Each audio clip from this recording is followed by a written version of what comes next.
ফের মালদায় শুটআউটের ঘটনা। এবারের ঘটনা ঘটল মালদা শহরে মালঞ্চ পল্লী এলাকায়। ঘটনার তদন্ত শুরু করেছে ইংরেজবাজার থানার পুলিশ। স্থানীয় ও পুলিশ সূত্রে জানা যায়, গতকাল রাত আনুমানিক 10টা নাগাদ মালঞ্চ পল্লী এলাকার যুবক স্বাধীন সরকার সহ বেশ কয়েকজন মালঞ্চ পল্লী এলাকায় গাড়ির মেরামতের গ্যারেজে কাজ ছেড়ে বসেছিলেন।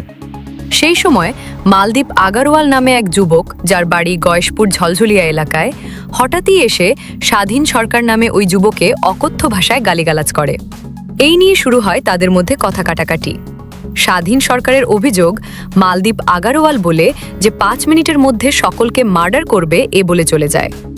কিছুক্ষণ পরেই একটি স্কুটিতে পড়ে এসেছে স্কুটির ডিগি থেকে একটি আগ্নেয়াস্ত্র বের করে পরপর 2টি গুলি চালায় স্বাধীন সরকারকে লক্ষ্য করে অভিযুক্ত মালদীপ আগারওয়াল।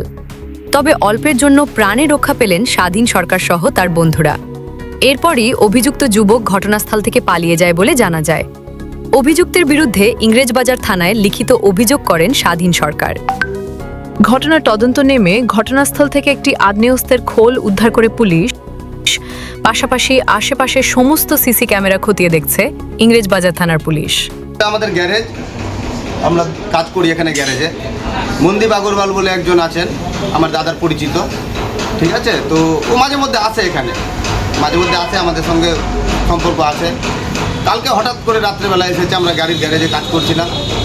রাত্রেবেলা এসে জানি না কোনো নেশা করেছিল কি সেটা বলতে পারবো না, অকথ্য ভাষায় গালিগালাজ করছিল। তো আমরা বাধা দিই, কেন গালিগালাজ করছো, এভাবে গালিগালাজ করা তো ঠিক না এভাবে করে। ও তখন একটা কথা হতে হতে ঝগড়া ঝামেলা সৃষ্টি হলো, একটু ঝগড়াঝাগড়ি হলো, ঠিক আছে। ও বলছে তোকে মার্ডার করে দেবো, তোদের সবকে এখানে মার্ডার করে দেবো, আমাদেরকে বলছে।